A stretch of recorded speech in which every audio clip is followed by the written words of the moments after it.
The CBS Radio Mystery Theater presents...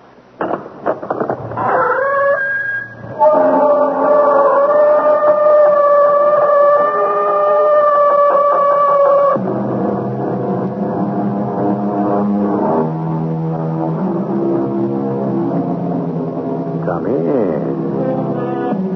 Welcome. I'm E.G. Marshall.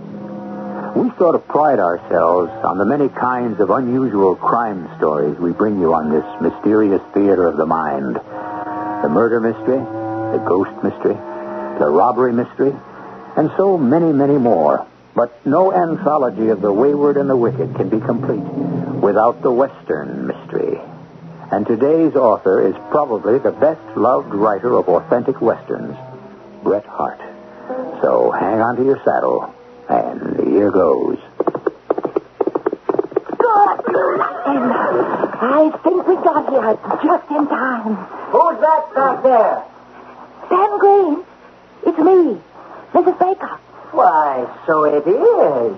Well, what brings you here so late at night to the back of my post office? Because I can't afford for anyone to see me. Sam, where is the mailbag?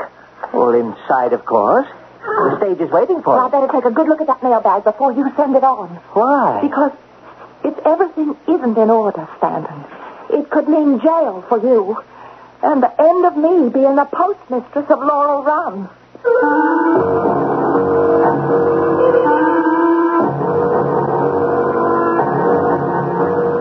Our mystery drama, The Postmistress of Laurel Run, was adapted from the story by Bret Harte, especially for Mystery Theater by G. Frederick Lewis, and stars Marion Seldes. It is sponsored in part by True Value Hardware Stores and Buick Motor Division. I'll be back shortly with Act One.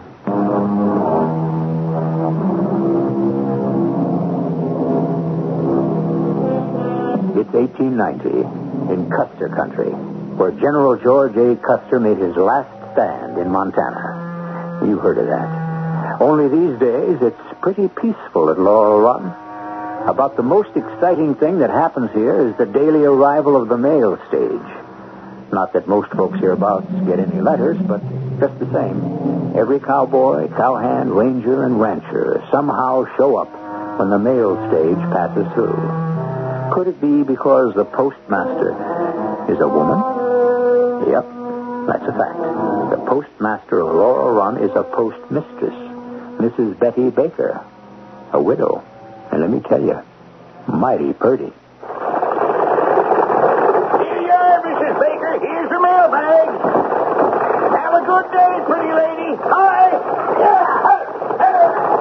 Baker, can I give you a hand carrying that bag of mail into your post office? No, thank you, Joseph. I can manage alone, thank you. He's right. A lady should have to be toting something that heavy. No, sir. I appreciate the gesture, Joseph, but nobody but an official of the United States government is allowed to touch the mail. Well, you know, Mrs. Baker, Betsy, any time I can be of service, all you got to do is say so, and I'll do it. No favors, no questions asked. Thank you, Joseph. I'll remember that. It's embarrassing, and it used to happen 3 days a week, every time except Christmas, New Year's, and November 8th, when we became the 41st state of the Union. I never could understand why folks in Laurel Run made such a fuss over a simple, hard-working government employee. It was probably because of my Jack, who everyone loved and respected. Now, see what's coming in the bag. They'll be out in front, standing in line before you know it. It seems to me the government ought to have more sense than to make a woman pick up a heavy sack from the road. You're absolutely right, stranger.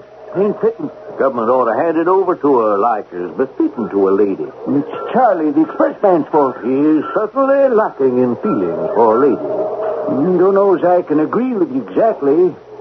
I seen him, he heaves that bag to Miss Baker like it was a $5 bouquet. You mean he gives her special treatment?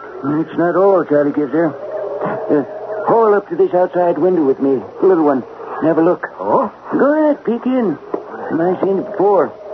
It's one of the sights of Laurel Run, stranger. Well, allow me to introduce myself, sir. My name is William J. Carver. I'm from Virginia. Joseph Simmons. Joe, Bill. Pleased to know you. See anything, Bill? Oh, it's not too clear. Seems like there's a wire hanging out the mail bag with a package done up and a ribbon attached to it.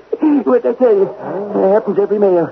Can you see what it is? Well, the lady's opening the package now. Looks like a scent bottle. Well, I believe it is. Now, why would somebody be sending the lady a scent bottle outside the mail bag? It's Charlie. Betsy Baker's a mighty fine woman, and Charlie's just acknowledging it.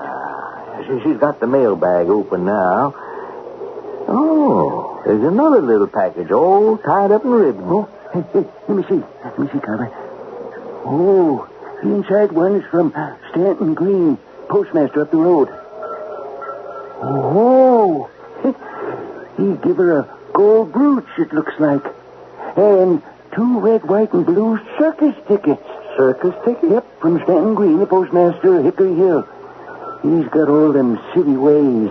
Gold brooches and circus tickets. Hey, you two! What you doing looking in the back post office window? Waiting till the mail gets sorted, Uncle John. Don't you two know better than poking and prying in other people's windows?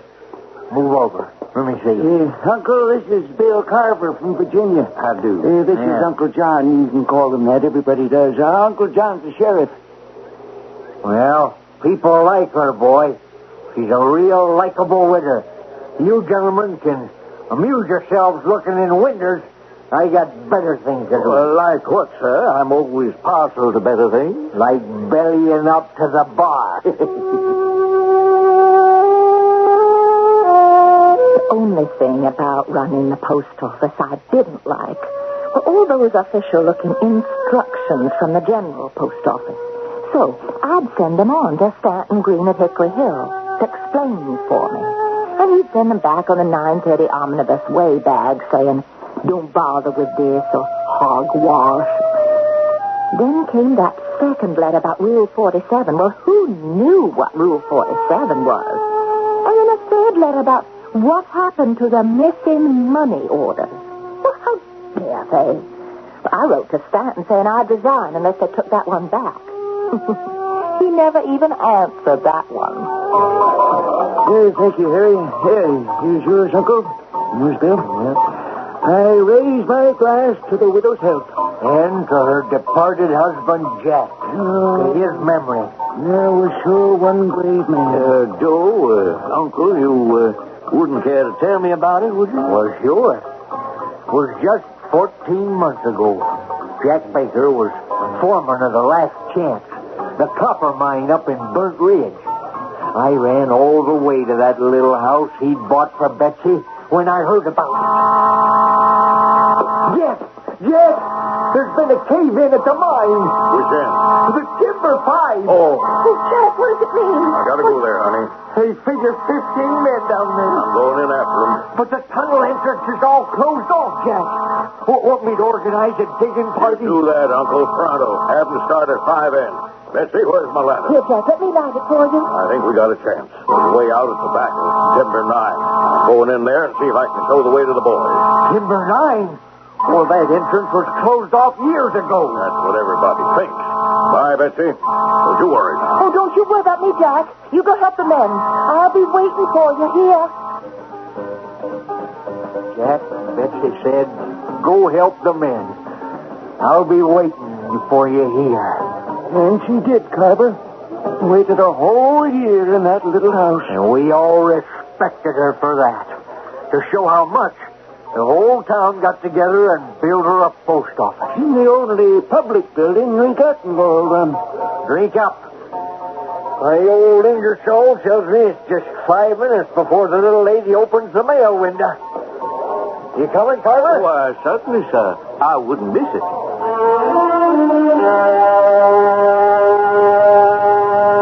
I see quite a few folks ahead of us here at the post office. Well, I must say, there's a great deal of correspondence in your town.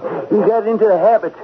The week the post office opened, we bought us more stamps right here in Laurel Run than the whole state of Montana, they told us. And Oklahoma. Excuse me, may I get through here? Who are you pushing, sir? Mind your manners. I'm sorry, I'd like to get up to the post office door next to the mail window there. I regret to inform you, stranger, you'll have to wait in line like the rest of us. I'm not here to pick up mail. Excuse me.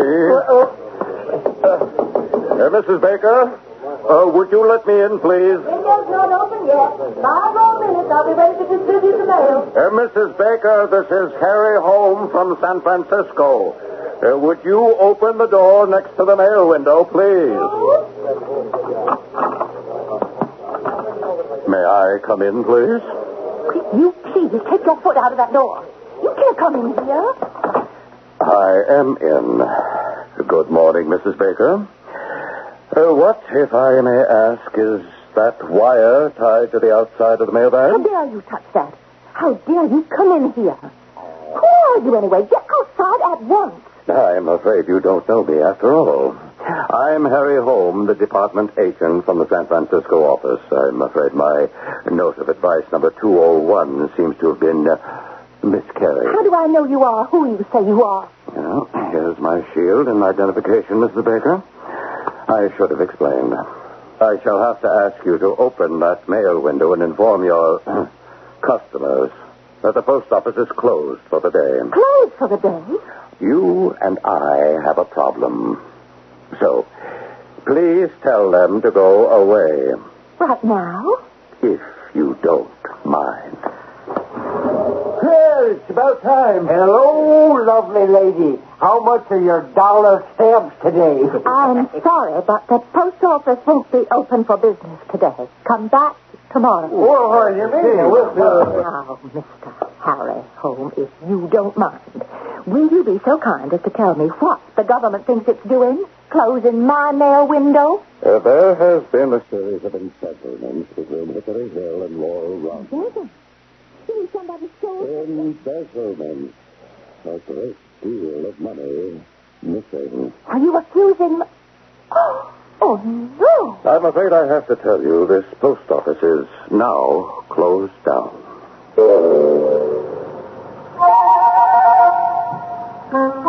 Things don't look too bright for the darling postmistress of Laurel Run, do they?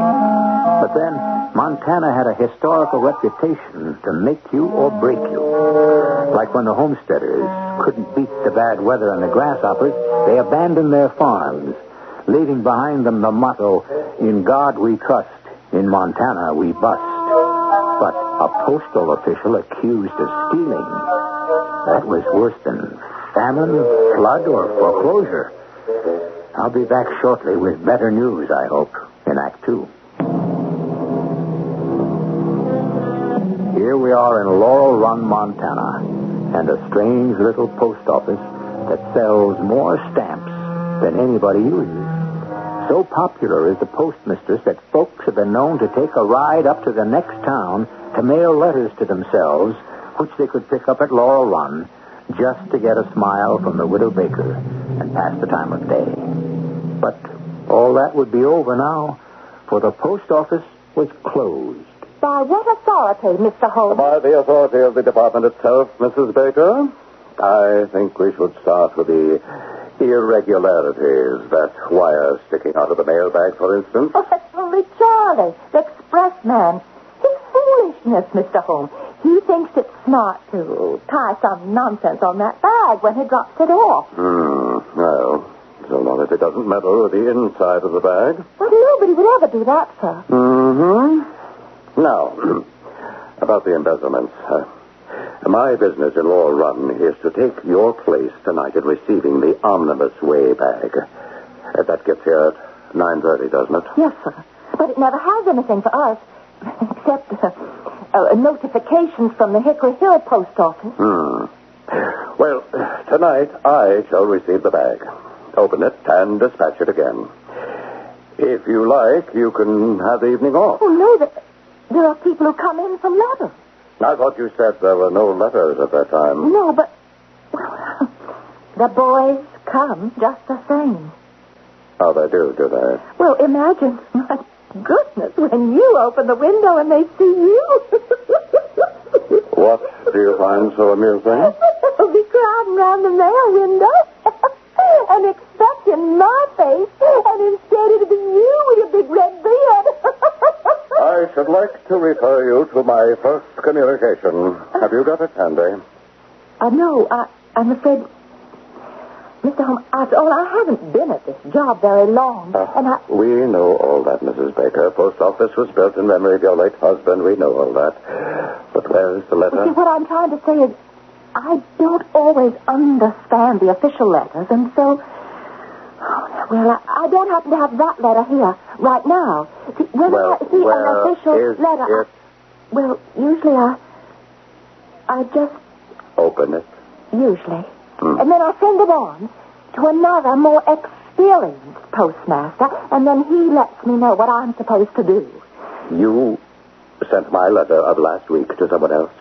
Well, not the official letter I got today. I haven't sent that on yet. I mean, I haven't read it yet. Could you tell me to whom you sent the first advice? You mean the last letter? Oh, yes. I sent that to Mr. Stanton Green at the Hickory Hill post office. You sent my letter to him? Was that so wrong? What? They warned me.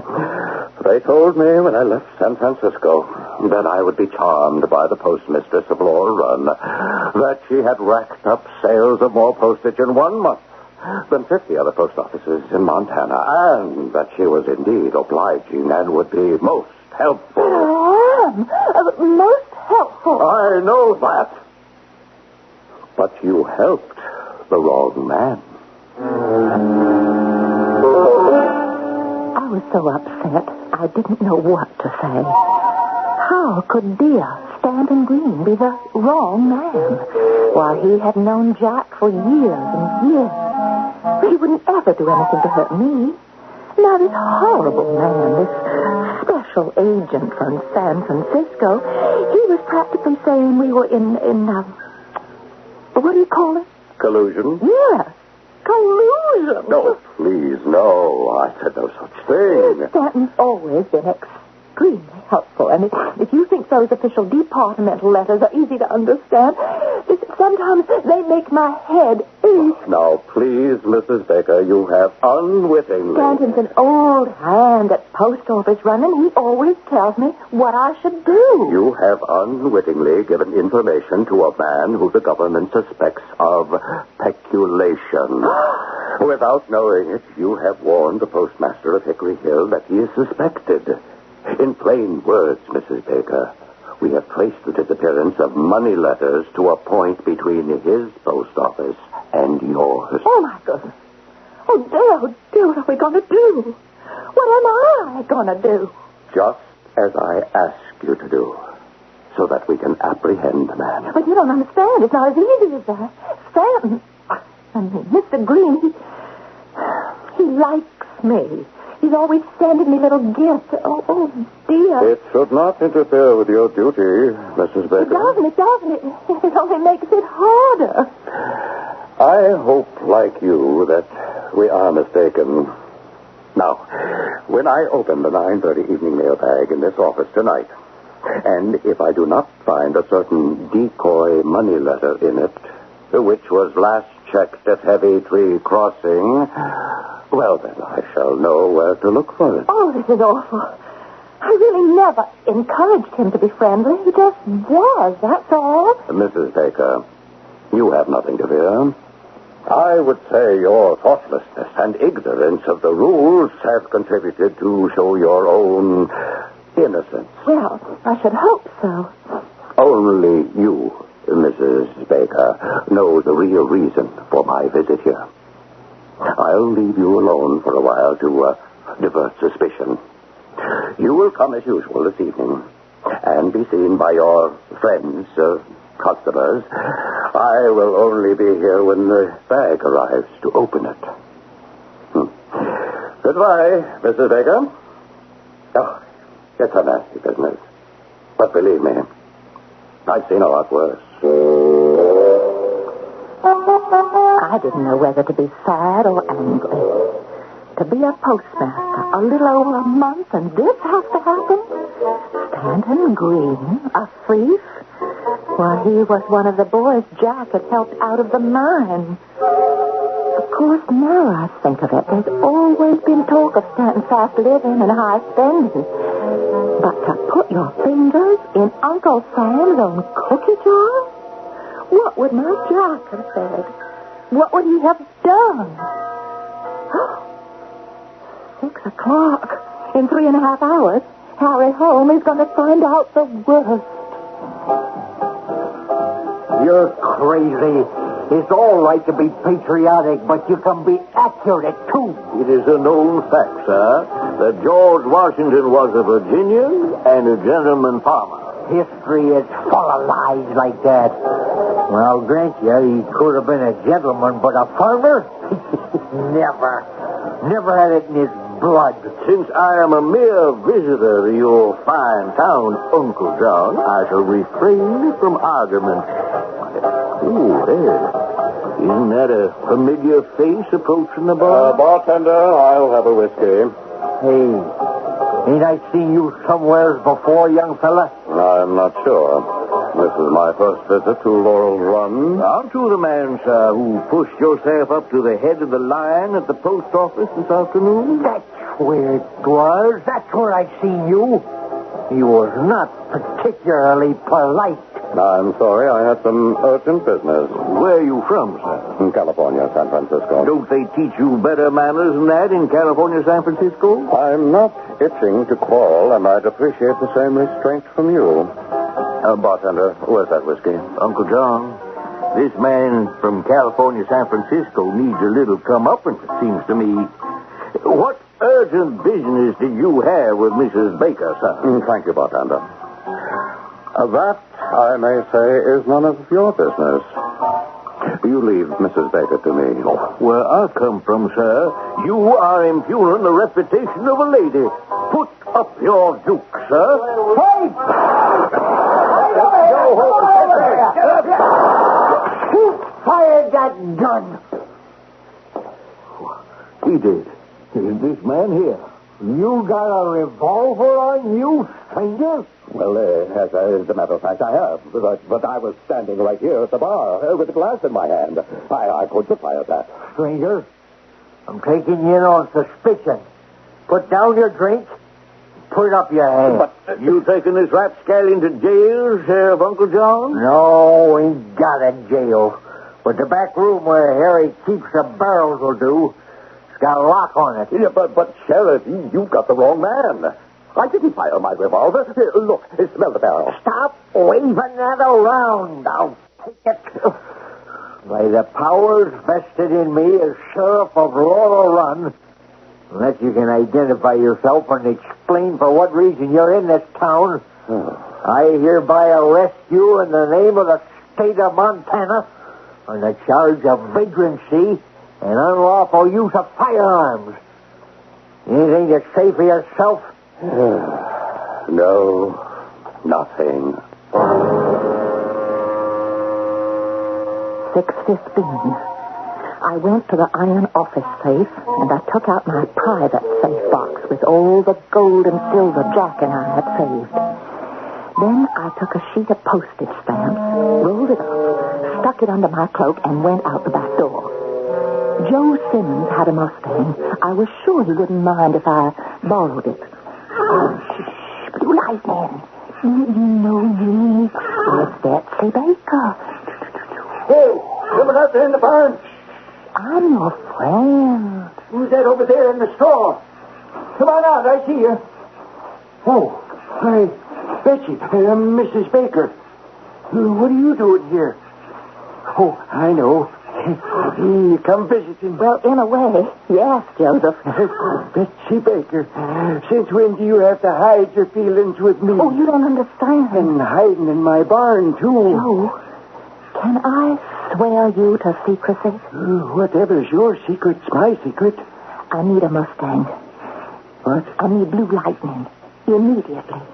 For what? I need a horse. Oh, I see. You need a horse. Only, well, there's a problem. seeing it's you, I don't have a side saddle. But maybe I could borrow one. I just don't have time to wait. Would you hurry? Where's your Mexican tree? I'll use that. Oh, why did I put my lantern down? Now, come on. Tie it on Blue Lightning. Now, hurry. Now, hold the high candle in the horn blow for me to hold. Oh, yeah, Joe, let me have a blanket. Now, swing me on, Joseph. Yeah, up you go. There, boy. There, Blue Lightning. There, boy. You don't have to worry about him. He can pick out a trail in the dark. How are you going to ride him? I'll drop my mantle. Like so. I tie it around me by the sleeves. Puffy in one knee, and I'm ready. Oh, Miss Baker, you dropped this roll of stamps. Hand them up. I don't know. This all seems mighty peculiar. The stamps, Joseph. Yeah. Now, open those barn doors. Wide. I don't know. Hurry. I wish I knew what you was up to. Don't you worry. I'll have Blue Lightning back by 9 o'clock. You come round to the side of the post office. No, I'm not worried about my Mustang. I just don't know what to make of all this. I am doing the right thing. Of course you are, but Betsy... Joseph, stand away from the barn door. You once said to me, any time you could be of service, all I had to do was ask. Now remember, mum's the word. Good luck, Miss Baker. Be careful. Yep. It was 7 miles to Hickory Hill over wild and hilly terrain. Blue Lightning was enjoying it, I could tell. As I came to the rise above Hickory Hill, I heard the town clock striking 8. 8 o'clock. Way down below, I could make out the lights of the settlement. And at the end of Main Street, the 2 carriage lights of a mail stage, waiting in front of the Hickory Hill post office. Work, the Blue Lightning. Well done. Who's that back there? Captain Green, is that you? It's me, Mrs. Baker. Oh, so it is. So what brings you here so late at night, and why right up the back? Because I can't afford for anyone to see me. Where's the mail bag? Well, inside, of course. Charlie in the stage is waiting for it now. Well, I've got to take a good look at that mail bag before you send it on. Why? What do you mean? If everything isn't as it should be, Stanton, it could mean jail for you. And the end of me being postmistress of Laurel Run.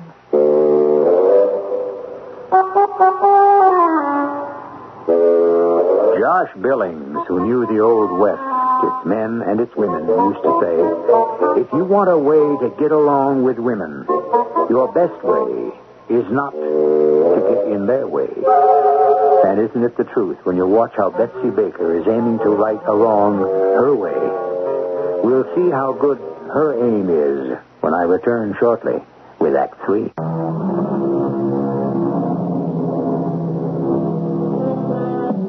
In our little Montana town, folks were never quite sure whether it was named after Laurel the flower. Because in the language of flowers, 4 quite different meanings are ascribed to the laurel. Glory, perfidy, perseverance, or ambition.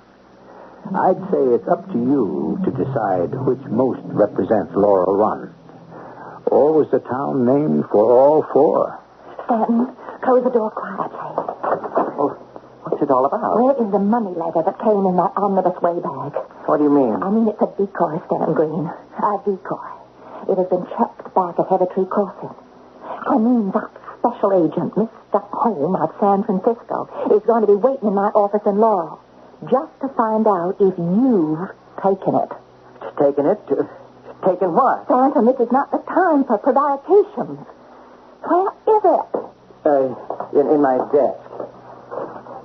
I suppose this is the money letter you mean. Oh, Stanton, you have broken the seal and opened it already. Did you take some bills from this packet?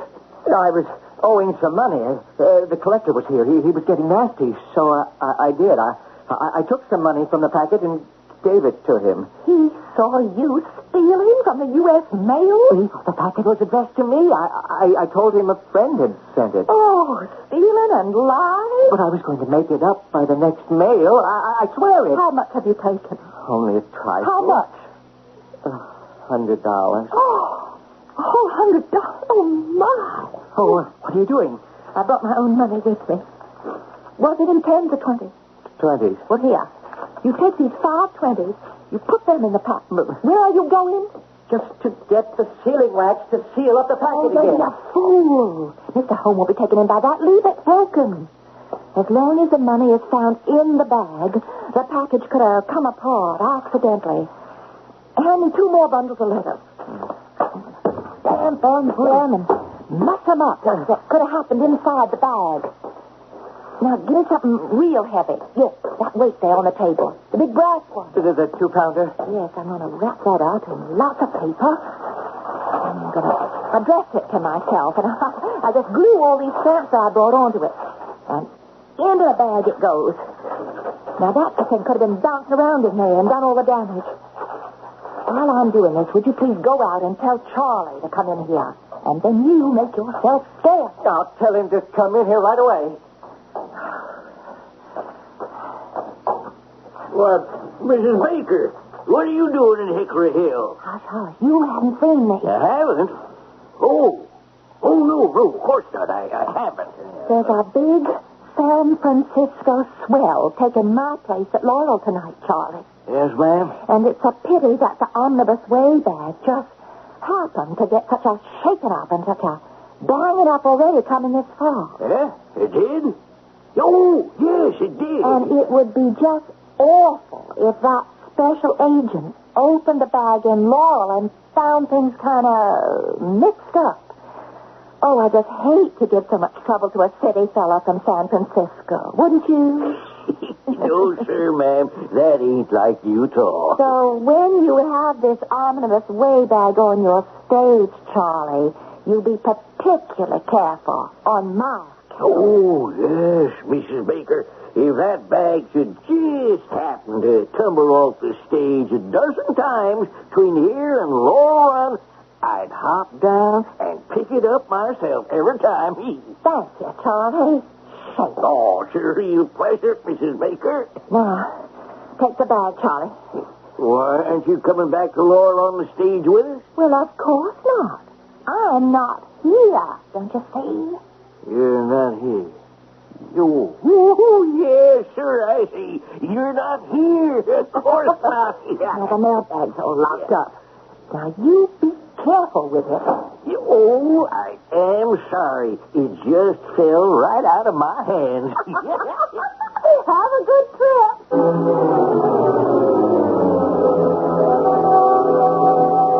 You can come out of hiding now, Stanton Green.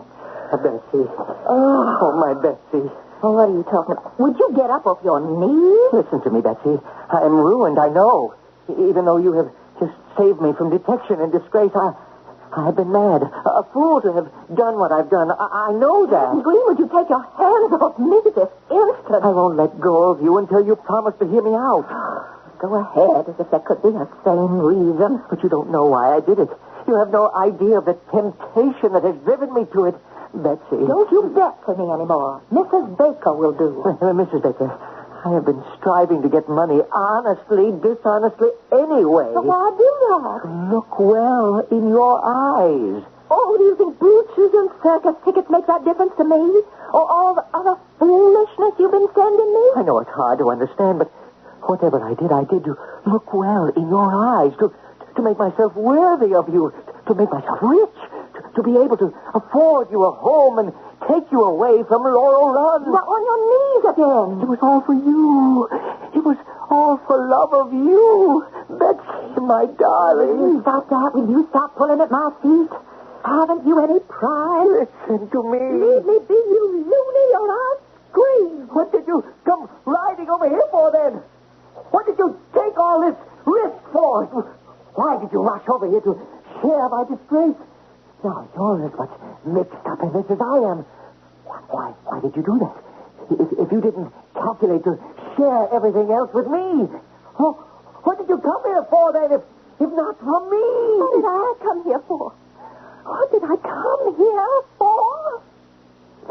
I came here for Jack Baker's sake. My husband who stood stood between you and death at Burnt Ridge as I stand between you and disgrace at Laurel Run, Mr. Green.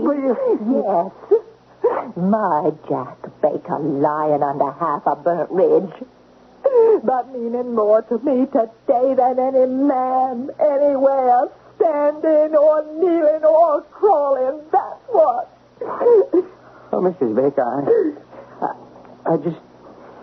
I didn't understand. Well, so that you don't ever forget it.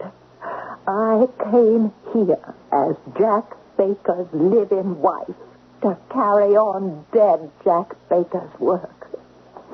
Maybe my hands aren't so clean this time, but it's his work I'm doing and for him only.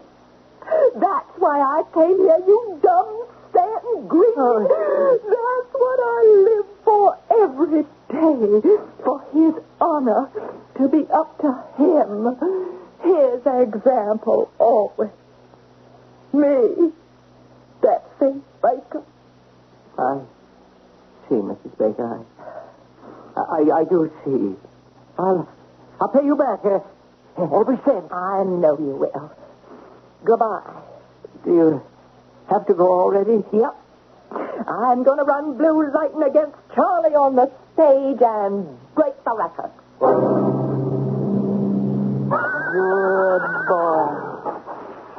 Miss Good boy. Baker, I see you brought Blue Lightning back all right. He brought me back. He's a beautiful horse. Oh, Betsy, how would you feel if I give him to you? No, Joseph. No, that's out of the question. Would you like you to have him? Now, you just stop that. Here, take his reins. I don't want anyone to know that I was out gallivanting tonight. Oh, sure thing. Mama's the word. Right. Where is everybody? Why is the post office dark? The 9:30 stage will be here in 5 minutes. Where is Mr. Holmes? Where's who? Harry Holmes, the special agent from San Francisco. San Francisco, California? He's from the main post office. He's supposed to receive the omnibus way bag when it gets here.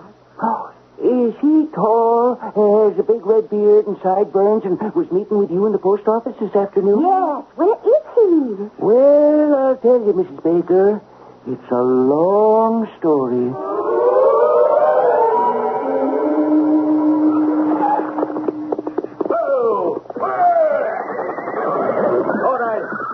This time, instead of slowing up and going on by.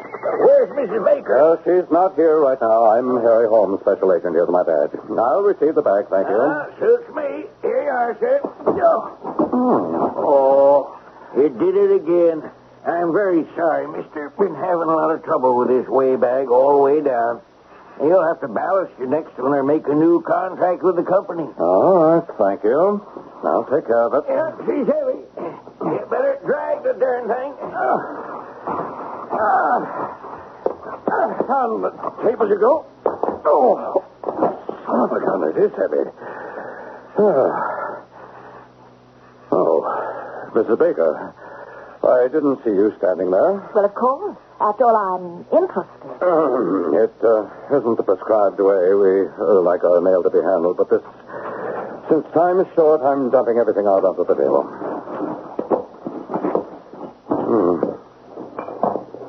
Whatever it is, it's addressed to you, Mrs. Baker. Feels like a gold brick. A gold brick? Oh, I hope it is. Did you find the decor package? Yes. It's broken open. Dear me, how could that have happened? Mr. Holmes, I said, how could that have happened? Well, it's all here. Every dollar. Oh, yeah? The money? Is it all in 20? I counted it all. Yes, sir. Well, Mrs. Baker, he's safe this time. Oh, I am so glad. Oh, so am I. From what I gathered this afternoon, Mr. Stanton Green was one of the young pioneers of Laurel Run and a good friend of your husband's. He was. Did he quite get away, Mrs. Baker? What'd you say, Mr. Holmes? Where do you suppose Mr. Green is now?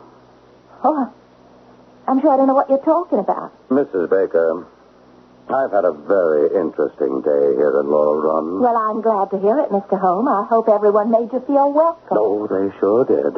In fact, after I left you, some of them wouldn't let me out of their sight. Oh, indeed. You wouldn't know anything about that, I suppose. No, not a thing.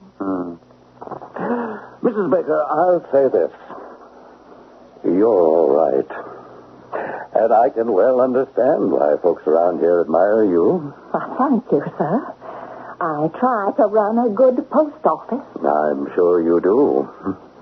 And if you ever need a friend back at the main post office, you ask for me. You have been friendly, Mr. Holman. Understanding.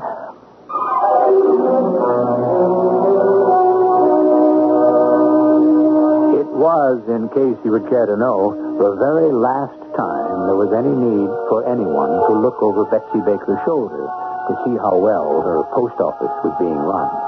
Tell you another thing. It never even occurred to a single governmental soul to have the postmistress of Laurel Run replaced with a postmaster. I'll be back shortly. It's sort of amazing, when you come to think of it, that Bret Harte could write about such an independent young lady 30 years before women had the right to vote. So far as we know, it's one of the very first stories of the liberated woman. Bret Harte once said there are 3 things a man can do with his tongue: eat with it, talk with it, or keep it in his cheek. Which is what I suspect Bret Harte was doing when he set down this tongue-in-cheek tale of the postmistress of Laurel Run. Our cast included Marion Seldes, Bob Caliban, William Griffiths, and Ray Owen. The entire production was under the direction of Hyman Brown. This is E.G. Marshall inviting you to return to our Mystery Theater for another adventure in the macabre. Until next time, pleasant dreams.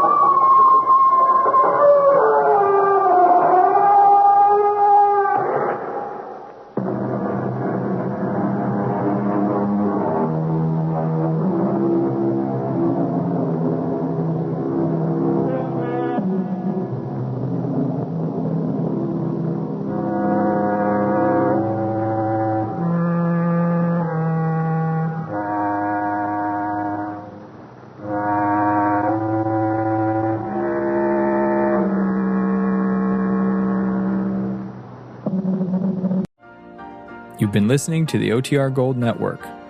Find more classic radio at otrgold.com.